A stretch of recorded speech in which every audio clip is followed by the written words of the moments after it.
From there I went up to the Himalayas.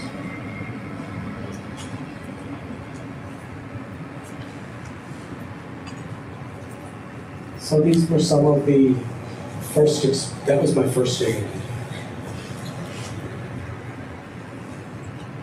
It was not something that tour guides will expose you to. That was the life I was living.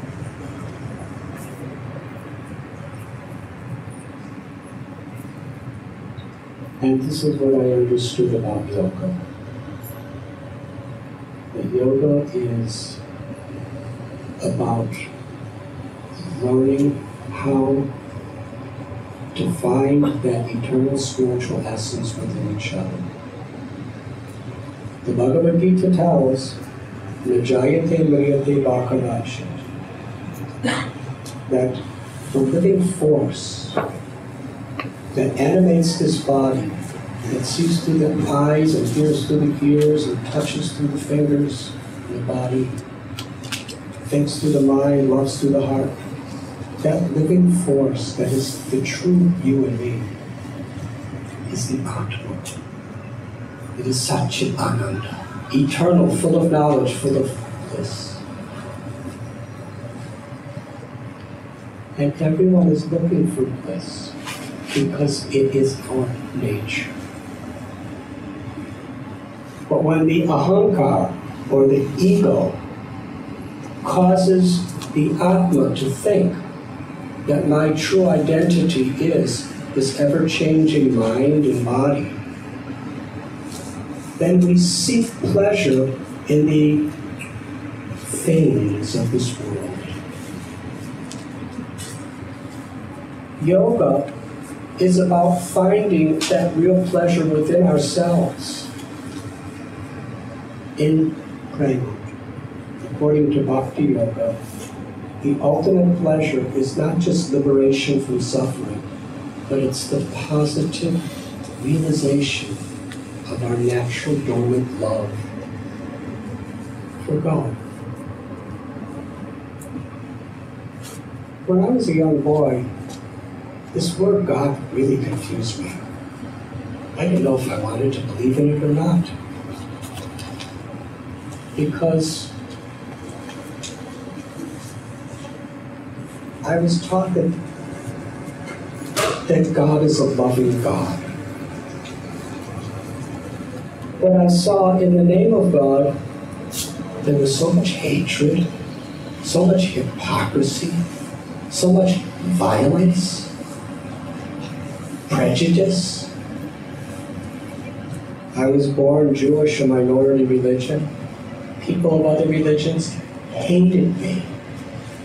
Why? I never even said a word to them, but they hated me. Just because of the way I was born. In the 1960s, the civil rights movement was there. Even religious people hated people because of the color of their skin. Not to speak of the conflicts between Islam and Judaism and Christianity, and the conflict between Hinduism and Buddhism over the centuries, and the Sikhs and the Hindus, and so many things. I remember one time I was giving a class in college.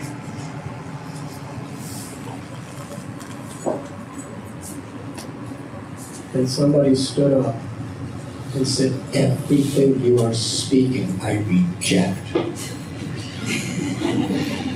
And everybody clapped.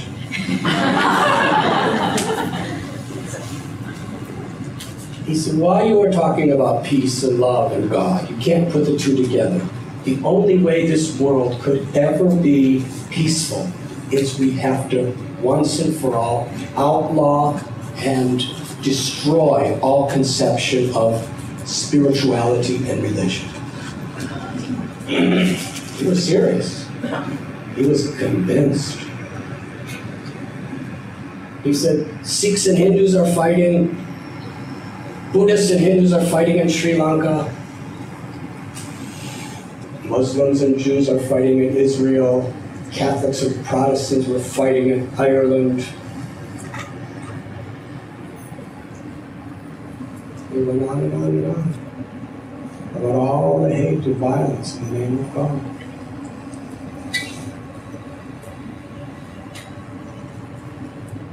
And long before that, I realized in my own life,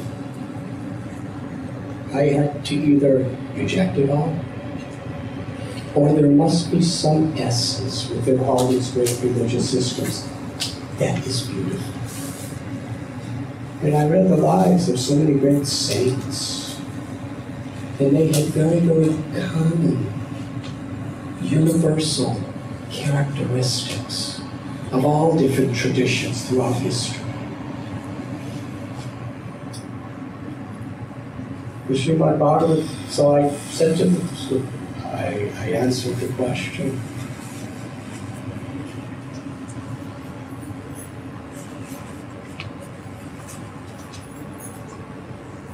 That if we attach ourselves to the superficial external forms without understanding the purpose of what those forms are trying to get us to do, then they divide us. But they are meant to actually bring us. Yoga, religion, they both mean to reconnect us to our own heart. Yoga comes from the word yuj, which means to reconnect, to reunite. Religion comes from the Latin word religio, which means to bind back. They mean the same thing. To clean the ecology of the heart. When we water the root of a tree, then that water extends to every part of the tree. The leaves, the flowers, the twigs, the branches. When we find that love of the divine, of God, Krishna, the name of God that we use, a prominent name of God, in the Eastern scriptures and saints. Krishna means all attractive, all loving, all sweet, all beautiful.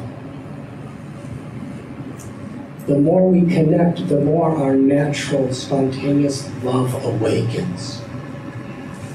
And when that love awakens, to whatever degree it does, then we see that every living thing is part of Krishna, part of God. The testimony of love of God is unmotivated love for every living being. Not how many verses we know, not how many sermons we can do, not how much charity we can give.